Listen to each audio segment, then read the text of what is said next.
Movie की शुरुआत में हमें एक लड़की को दिखाया जाता है जिसका नाम था इजाबेल, जो कि सनबाथ ले रही थी। तभी उसका भाई उसे ढूंढते हुए आता है और कहता है कि तुम्हारा बॉयफ्रेंड फिलिक्स तुम्हें ढूंढते हुए घर तक आया था। इजाबेल अपने भाई से कहती है कि मॉम को फिलिक्स के बारे में पता नहीं चलना चाहिए क्योंकि उसकी माँ उससे बहुत सवाल जवाब करेगी, और उसका जवाब वो देना नहीं चाहती थी। दरअसल इजाबेल अपनी फैमिली के साथ वेकेशन पर आई हुई थी। इधर फिलिक्स भी अपने फ्रेंड्स के साथ यहाँ घूमने आया हुआ था। वो इधर फिलिक्स से मिली थी और उन दोनों में प्यार हो गया। लेकिन एक प्रॉब्लम थी कि फिलिक्स जर्मन था और इजाबेल फ्रेंच, और अगर ये बात उसकी फैमिली को पता चलती तो वो लोग बहुत एम्बैरेस फील करते, इसलिए वो इसके बारे में किसी को बताना नहीं चाहती थी। लेकिन उसकी मॉम फिलिक्स को डिनर पर इनवाइट करना चाहती थी। तब इजाबेल कहती है कि फिलिक्स ज़्यादा बात नहीं करता, हमेशा चुपचाप ही रहता है, वो हमारे फैमिली के साथ मिक्स नहीं हो पाएगा, इसलिए मैं उसे इनवाइट नहीं करना चाहती हूँ। अगले दिन फिर वो फिलिक्स से मिलती है और फिलिक्स उसे रात की पार्टी में इनवाइट करता है, लेकिन इजाबेल की माँ उसे जाने नहीं देती, इसलिए वो अपने भाई से हेल्प लेती है और उसका भाई उसे कहता है कि बदले में तुम्हें सब कुछ बताना होगा, जो भी तुम दोनों के बीच होगा। और फिर उसका भाई अपने फैमिली को डिस्ट्रैक्ट करता है और तभी इजाबेल चुपके से वहाँ से निकल जाती है। वो फिलिक्स के साथ टाइम स्पेंड करती है और आइसक्रीम खाते हुए बीच पर मजे करती है, और वो फिलिक्स से कहती है कि वो अपना वर्जिनिटी लूज करना चाहती है, और फिर से इन दोनों के बीच इंटीमेट सीन दिखाया जाता है। लेकिन इजाबेल फिलिक्स से सेटिस्फाइड नहीं होती है। इसके बाद फिलिक्स उसे घर छोड़ने चला जाता है। उसका भाई उसका वहाँ पर वेट कर रहा था और वो इजाबेल से पूछता है कि आज क्या क्या हुआ, लेकिन इजाबेल उसे कुछ भी नहीं बताती है और उसे वहाँ से भगा देती है। कुछ दिनों बाद इजाबेल का 17th बर्थडे आता है। उसे सब लोग मिलकर सेलिब्रेट करते हैं, लेकिन वो फिलिक्स को इनवाइट नहीं करती है। ये समर चल रहा है और वो हर समर वेकेशन में अपने डैड से मिलने के लिए आती है। दरअसल उसके मॉम डैड के बीच डिवोर्स हो चुका है और उसकी माँ ने दूसरी शादी भी कर ली है, इसलिए वो हर समर वेकेशन में अपने डैड से मिलने के लिए अपने फैमिली के साथ यहाँ पर आती है। इस बार उसे टाइम पास करने के लिए एक बॉयफ्रेंड बनाना था, इसलिए उसने फिलिक्स को फांसा था। इसके बाद घर वापस जाते वक्त उसे रोड पर फिलिक्स दिखाई देता है और वो उसे पलट कर भी नहीं देखती है और अपने लाइफ में आगे बढ़ जाती है। इसके बाद कुछ महीने गुजर जाते हैं और फिर ऑटम सीजन आ जाता है। इजाबेल आजकल पैसों के बदले अपने क्लाइंट के साथ इंटीमेट होती थी, यानी कि अब वो इजाबेल एक प्रोस्टिट्यूट बन चुकी है। इस प्रोफेशन में लोग उसे लिया के नाम से जानते हैं। और तभी एक क्लाइंट से मिलने के लिए वो एक होटल में आती है। क्लाइंट उससे कहता है कि तुम्हारी एज तो तुमने ज़्यादा बताया था, पर तुम तो एक टीनेजर हो। इजाबेल कहती है कि आपने भी तो गलत इन्फॉर्मेशन दिया था, आपकी उम्र भी तो काफ़ी ज़्यादा है। फिर ये दोनों बैठकर बातें करने लगते हैं और उसे क्लाइंट का नाम पता चलता है, जो कि जॉर्ज था, और वो इजाबेल को देखते ही उसे पसंद करने लगा था। वो उसकी खूबसूरती का बहुत तारीफ करता है और अब वो इजाबेल के साथ ही इंटीमेट होना चाहता है। पर इजाबेल उससे कहती है कि वो एक स्टूडेंट है और उसके मॉम डैड को इसकी कोई भनक नहीं लगनी चाहिए कि वो ये सब काम करती है, और कहती है कि वो सिर्फ वीकडेज में मिल सकती है, वो भी आफ्टरनून में। वीकेंड पे वो घर से नहीं निकलती है। जॉर्ज उसकी सारी बातों को मान जाता है। फिर इसके बाद यहाँ से ये दोनों इंटीमेट होते हैं। इसके बाद हमें इजाबेल का स्कूल दिखाया जाता है। वो कैंटीन में थी, तब उसका क्लासमेट एलेक्स उसके पास आता है। एलेक्स उसे बहुत पसंद करता था, पर वो उसे भाव नहीं देती है। फिर वो अपने घर आके अपने कपड़े लेकर अपने फ्रेंड्स का ग्रुप स्टडीज़ का बहाना करके वहाँ से निकल जाती है। वो हमेशा मेट्रो से ही ट्रैवल करती है और मेट्रो के वॉशरूम में अपना ड्रेस चेंज कर लेती है। आज वो एक दूसरे क्लाइंट से मिलने के लिए आई हुई है, पर यह क्लाइंट उसके साथ इंटीमेट नहीं होता है, सिर्फ मास्टरबेट करके उसे छोड़ देता है, इसलिए उसे वो पूरे पैसे भी नहीं देता है। इजाबेल हमेशा 300 यूरो ही चार्ज करती है, लेकिन ये क्लाइंट उसे सिर्फ 200 यूरो ही देकर भगा देता है। जब वो पूरे पैसे मांगती है तब वो उसे धमकी देता है कि वो उसके मॉम डैड को सब कुछ बता देगा, और फिर वो वहाँ से गुस्से में वहाँ से निकल जाती है। वो घर जा ही रही थी कि उसे दूसरे क्लाइंट का कॉल आता है और वो उससे मिलने चली जाती है। वो 200 यूरो जो उसे नहीं मिले थे वो इसी क्लाइंट से वो चार्ज करती है और पहले पैसे ले लेती है। कार में ही ये दोनों इंटीमेट होते हैं और अगले दिन उसकी माँ उसे थिएटर में जाने के लिए कहती है, पर उसे ये सब बहुत बोरिंग लगता है। वो घर पर रहकर पढ़ाई करना चाहती है। तब उसकी मॉम उससे कहती है कि तुम्हें कभी कभी घर से बाहर भी निकलना चाहिए। मैं जब तुम्हारी उम्र की थी तब फ्रेंड्स के साथ बहुत पार्टी किया करती थी। इजाबेल मान जाती है और उनके साथ थिएटर में चली जाती है। उधर जॉर्ज भी वहाँ पर आया हुआ था और उसके साथ एक लड़की भी थी। इजाबेल उसे देख लेती है, बजाय जॉर्ज उसे नहीं देख पाता। इंटरवल में वो जॉर्ज के सामने आ जाती है और बहुत डर्टी लुक देती है। तभी जॉर्ज और वो लड़की इजाबेल को दोनों देखने लगते हैं। तब जॉर्ज उस लड़की को लेकर वहाँ से निकल जाता है। इसके बाद वो टॉयलेट जा ही रही थी कि तभी वो अपने मॉम और फैमिली फ्रेंड को सामने देखती है। दरअसल इन दोनों के बीच अफेयर चल रहा होता है और उसे वो देखकर बहुत ज़्यादा अपसेट हो जाती है, पर वो किसी को भी कुछ नहीं बताती है और अपने सीट पर जाकर बैठ जाती है।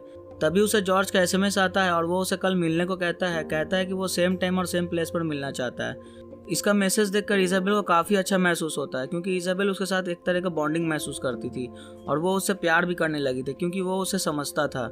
इसके बाद दिन गुजरते रहते हैं और वो प्रोस्टिट्यूशन का काम कंटिन्यू रखती है।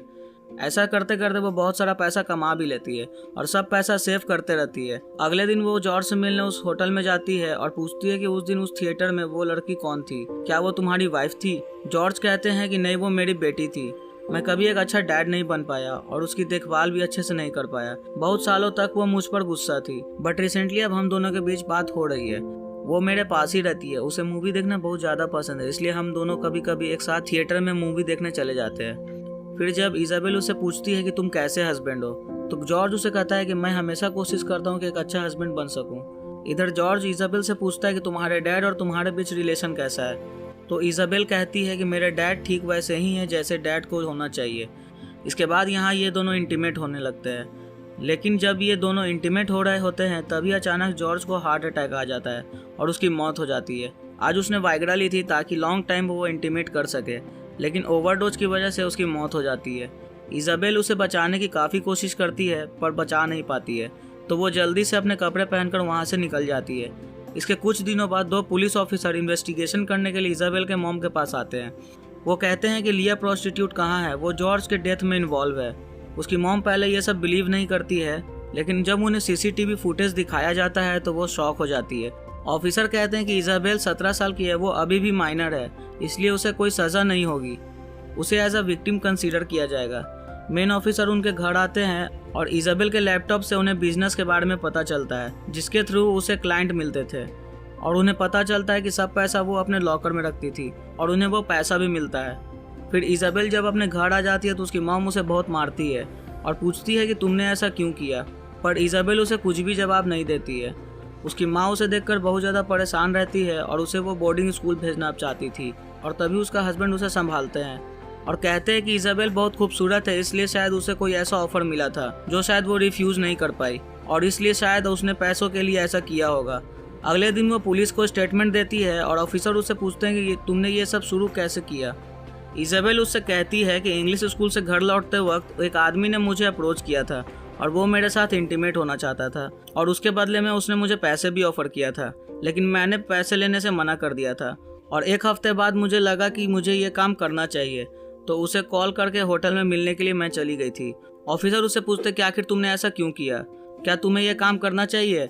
इजाबेल कहती है कि मैंने टीवी में देखा था कि स्टूडेंट लाइफ में पैसों की ज़रूरत पड़ती है, तब मुझे लगा कि कम समय में मेरे पास बहुत ज़्यादा पैसे हो जाएंगे, इसलिए मैंने ये काम किया था। ऑफिसर पूछती हैं कि क्या तुम्हें यह काम करना पसंद है?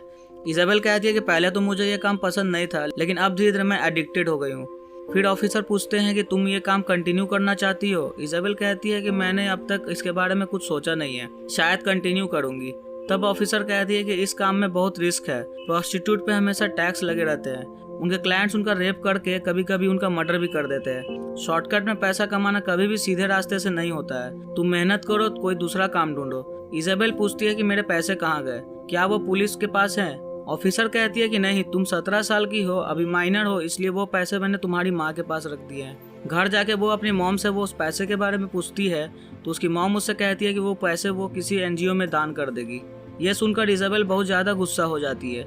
अगले दिन उसकी माँ उसे एक थेरेपिस्ट के पास ले जाती है और कहती है कि इसे कभी भी पैसों की ज़रूरत नहीं थी, मैं उसे हमेशा पॉकेट मनी देती थी, इवन उसके डैड भी उसे पैसे देते थे, फिर भी पता नहीं उसने ऐसा काम क्यों शुरू किया। तभी इजाबेल कहती है कि उसे ये काम इजी लगा था और वो कम समय में बहुत सारा पैसा कमाना चाहती थी, इसलिए उसने ऐसा काम किया था, और वो चाहती है कि वो अपने पैसे से हर कुछ कर सके, यहाँ तक कि अपने पैसों से वो थेरेपिस्ट को भी पैसे देना चाहती थी, लेकिन उसकी माँ उसके पैसों को डोनेट कर देना चाहती थी। तभी थेरेपिस्ट कहते हैं कि वो सब पैसे इजाबेल ने कमाए हैं, इसलिए वो जहाँ चाहे वो उस पैसों को खर्च कर सकती है, आप उसे उसके पैसों को डोनेट मत कीजिए, उसे वापस कर दीजिए। इसके बाद इजाबेल प्रोस्टिट्यूशन का काम छोड़कर बेबी सीटर का काम करना शुरू कर देती है। अगले दिन वो अपने पड़ोसी पीटर के घर जाती है और उनके बच्चों को बेबी सीट करने लग जाती है, और जब वो बेबी सीट करके वहाँ से रात में जा रही होती है तभी पीटर उससे बोलता है कि चलो मैं तुम्हें घर छोड़ देता हूँ। तभी उसकी वाइफ उसे रोक देती है और उससे कहती है कि चलो मैं तुम्हें छोड़ देती हूँ, क्योंकि उसकी वाइफ को इजाबेल के बारे में सब कुछ पता था और वो डर गई थी कि कहीं पीटर को वो फंसा न ले। घर आकर इजाबेल अपने स्टेप डैड से ही फ्लर्ट करने लग जाती है। तब वो बहुत ज़्यादा अनकंफर्टेबल फील करते हैं और कहते हैं कि तुम एक टीनेजर हो, हर कोई इस उम्र में कोई ना कोई एक्सपेरिमेंट करना चाहता है और तुमने भी वही किया, लेकिन इसका इफेक्ट तुम्हारी माँ पर पड़ा, वो तुम्हें लेकर बहुत ज़्यादा परेशान है, तुम्हें उसे जाकर उनसे बात करनी चाहिए। पर इजाबेल इस सब बातों पर ध्यान नहीं देती है। उल्टा वो उनसे पूछती है कि क्या आप कभी किसी प्रोस्टिट्यूट के साथ इंटीमेट हुए हो। तभी अचानक उसकी माँ वहाँ पर आ जाती है और इजाबेल की बात सुन लेती है। तभी वो उसे उसके रूम में जाने को कहती है और वो अपने हस्बैंड से कहती है कि वो तुम्हारे साथ भी अब फ्लर्ट करने लगी है, पता नहीं उसे क्या हो गया है और अब तो मुझे भी अपनी बेटी से नफरत होने लगी है। अगले दिन फिर से इजाबेल अपने थेरेपिस्ट के पास जाती है और वो उससे पूछते हैं कि तुमने जॉर्ज के मरने के बाद ये काम छोड़ क्यों दिया। वो कहती है कि जॉर्ज एक अच्छा इंसान था, वो मुझसे हमेशा अच्छे से बात किया करता था और उसे मुझसे कुछ ज़्यादा चाहिए नहीं था, बस मुझसे वो बात अच्छे से करता था और इंटीमेट होता था और मैं उसे पसंद करने लगी थी और उस दिन पहली बार मैं उनके ऊपर चढ़कर इंटीमेट हो रही थी। मुझे पता नहीं था कि जॉर्ज की तबीयत इतनी ख़राब है और एज अ रिज़ल्ट वो मारा गया और मुझे लगता है कि मैंने उसे मारा है। मुझे अपने आप से नफरत होने लगी है, इसलिए मैंने ये काम छोड़ दिया है। नेक्स्ट सीन में हम देखते हैं कि उसकी फ्रेंड का ब्रेकअप हो गया है और वो उसे चीयर अप करने के लिए पार्टी में ले जाती है, लेकिन उसे वो पार्टी पसंद नहीं आती और वो बाहर आकर स्मोक करने लग जाती है। उधर उसका क्लासमेट एलेक्स भी था। एलेक्स उसे प्रपोज करता है, तब वहाँ पर वो हाँ कर देती है और वो पूरी रात वो लोग वहाँ पर सिटी में घूमते रहते हैं। कुछ महीने ऐसे ही उन दोनों को एक दूसरे को समझने में ही गुजर जाते हैं और अब ये दोनों एक रिलेशनशिप में थे। इजाबेल एलेक्स के साथ इंटीमेट होती है, पर एलेक्स उसे वो सेटिस्फैक्शन नहीं दे पाता है जो जॉर्ज उसे दिया करता था और इसलिए अब उसे उसकी लाइफ भी बोरिंग लगने लगी थी, तो वो उसे ब्रेकअप कर लेती है। फिर एक दिन इजाबेल अपना वो फ़ोन नंबर ऑन करती है जिससे वो अपने क्लाइंट्स से बात किया करती थी। उसमें उससे बहुत सारे क्लाइंट्स का मैसेज आता है और उसमें से वो एक क्लाइंट का मैसेज पढ़ती है जो कि जॉर्ज की वाइफ थी। वो उसे उसी होटल में मिलने के लिए बुलाती है। वो उससे कहती है कि जिस लड़की से मेरा हस्बैंड मिला करता था, मैं उसे एक बार देखना चाहती थी। इजाबेल उससे माफ़ी मांगती है और तभी जॉर्ज की वाइफ उससे कहती है कि इसमें तुम्हारी कोई गलती नहीं है, जॉर्ज पहले से ही बीमार था और तुम्हारी जैसी एक खूबसूरत लड़की के साथ प्यार करते करते मर गया, इससे अच्छी मौत और क्या हो सकती है। फिर वो कहती है कि तुम बहुत खूबसूरत हो, मैं जब यंग थी तो मैं भी तुम्हारे जैसा ही दिखा करती थी। मेरे और जॉर्ज के रिलेशन ठीक नहीं थे, हम लोग हमेशा झगड़ते थे और शायद इसीलिए जॉर्ज तुम्हारे अंदर मुझे ढूंढा करता था। दरअसल वो मुझे बहुत ज़्यादा मिस करता था पर कह नहीं पाता था।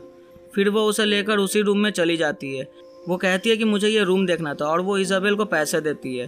तो इजाबेल समझती है कि वो उसके साथ इंटीमेट होना चाहती है, इसलिए वो अपने कपड़े को उतारना शुरू कर देती है। जॉर्ज की वाइफ कहती है कि इसकी कोई ज़रूरत नहीं है, तुम बस मेरे पास आकर लेट जाओ और वो उसे ठीक वैसे ही टच करती है जैसे कि जॉर्ज उसे टच किया करता था और धीरे धीरे इजाबेल सो जाती है। और फिर जब वो उठती है तो वो देखती है कि जॉर्ज की वाइफ वहाँ से जा चुकी थी और इसी के साथ ये मूवी ख़त्म हो जाती है। दोस्तों, अगर आपको मेरा ये एक्सप्लेनेशन पसंद आए तो प्लीज़ अपने चैनल को लाइक कर दे, शेयर कर दे और प्लीज़ इस चैनल को सब्सक्राइब कर दीजिए जो कि बिल्कुल फ्री है।